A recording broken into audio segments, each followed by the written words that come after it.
what's up, y'all? I'm Alan Hain, the Lawn Care Nut. Thanks for coming back for yet another week. So for the last few days, I've been working on getting my landscape trimmed, pruned up, and ready for my Christmas light display. And as you guys know, I run a pretty strict ground game, which means that I'm gonna have lights all underneath, all up in there. And because of that, I need to do something about the weeds that are growing in there and will grow, because once there's lights in there, I can't really address them. You'll see here, this is the primary weed that I'm dealing with in my beds. This is hairy bittercress. I'm also seeing quite a bit of spurge, as well as other various viney rosanomus invaders. And so when it comes to fighting weeds in the landscape beds, we're going to take a very similar strategy that we do to the lawn, and that is that we're going to prevent and we're going to kill.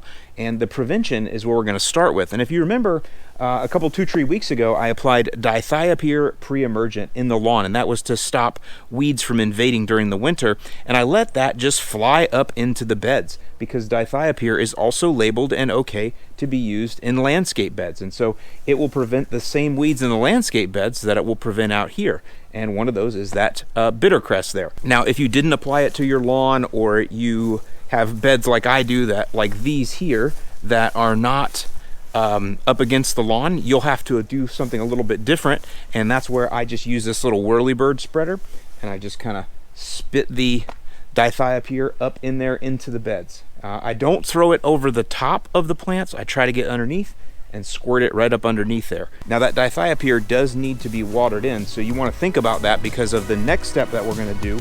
We're going to actually now go after killing the weeds that are existing in the beds. That's the second piece of the strategy. So in summary, dithiopyr in the beds, that's your pre-emergent, same rate as you do for the lawn, 3 to 4 pounds per 1,000 square feet, and get it watered in. And then a day or two later, you can do the next step here, which is killing the weeds that already have grown. Okay, so let me pause right here. Now this next step, this is the way I was taught to apply glyphosate in beds, and I have never killed a plant. But I realize there are other people that may want to do things a little bit differently, or may have been taught differently, and I want you to know that's okay.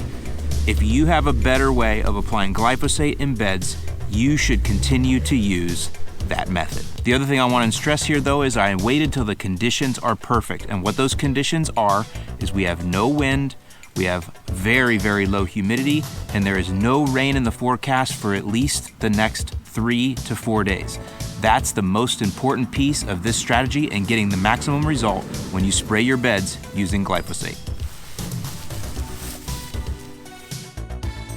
And so that's the next key. You want to pick up a product that is 41% glyphosate. I will link below. I just get this locally.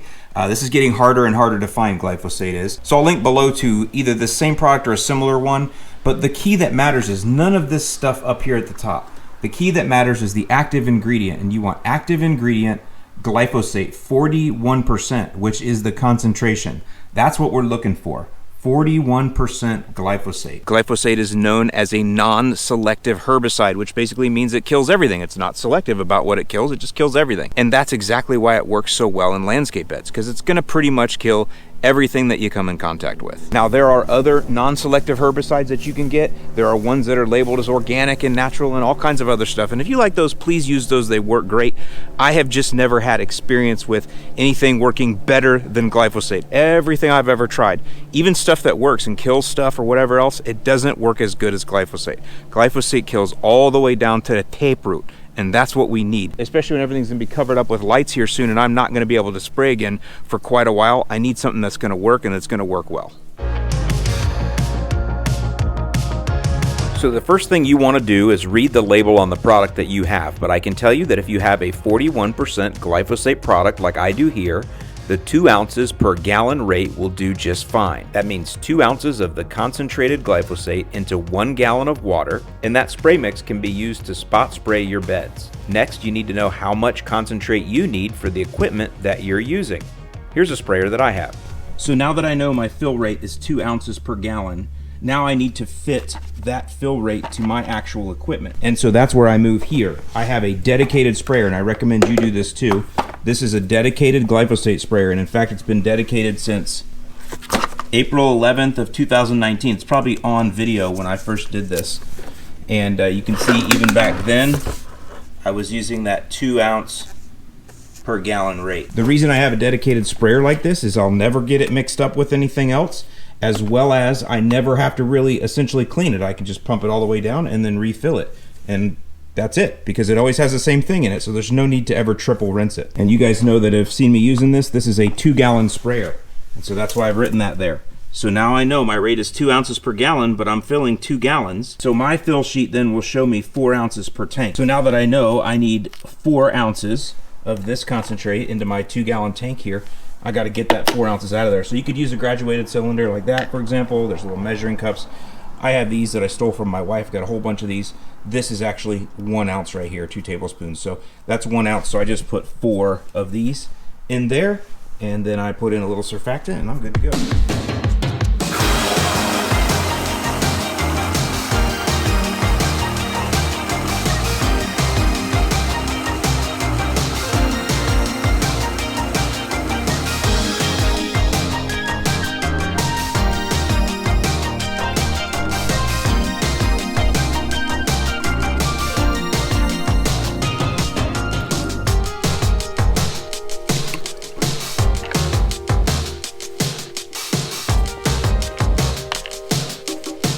Another thing a lot of people ask about is should they add a surfactant. So you can see I found here on the label that non-ionic surfactants or wetting agents that are labeled for use with herbicides may be used.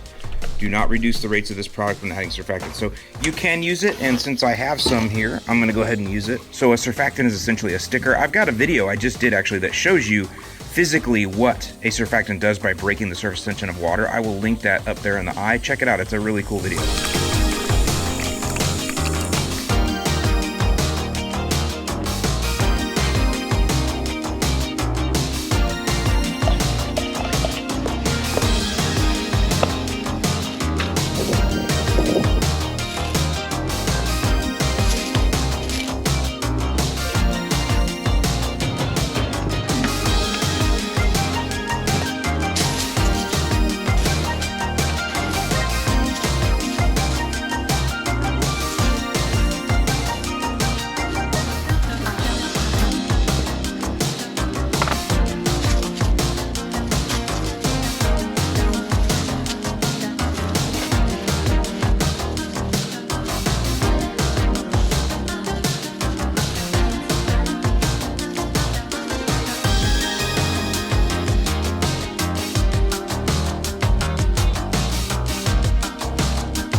So there you go, y'all. There is the strategy that I employ to not only keep weeds out of my beds, but kill the ones that are existing. Now, I realize that when I'm spraying that glyphosate, I get real close to the base of these sagos here and stuff. And for some of you, you may not like that, and I totally get it.